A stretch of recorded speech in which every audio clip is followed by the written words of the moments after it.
పడ్డారు. ఏమనుకోకండి, రామాయణం ఉద్ధరణ హేతు. ఈ శరీరం శాశ్వతమా? ఒక్కసారి ఒక్క శ్లోకం చెప్తాను వినండి. ఇది నాకే చెప్తావా రామాయణం అనేవాళ్ళు. నేను ఒక్క పాదం చెప్తాను వినండి.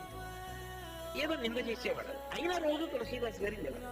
ఇంకా ఆయన విసిగెత్తిపోయి ఆ జమీందారు ఏమన్నా ఏమీ పట్టించుకోడు. ఎలా? అందుకని ఏమనేవాడంటే రోజు తలుపు తీసి గోడ ఎందుకు, రేపు రండి వింటామనేవాడు. ఆయన వెళ్ళిపోయాడు. మళ్ళీ వచ్చేవాడు, రేపు రండి వింటామనేవాడు. కొన్నాళ్ళు పోయిన తర్వాత రోజు వచ్చేస్తాడు. ఈయన తలుపు తీయాలి, రేపు రండి అనాలి. ఎవడు పడతాడు బాగా? వచ్చే నెల రండి అంటే ఎక్కువ 30 రోజులు రాడు. వచ్చే నెల రండి అంటే కొన్నాళ్ళు అయిపోయాక నెల ఎవడు పడతాడు బాగా?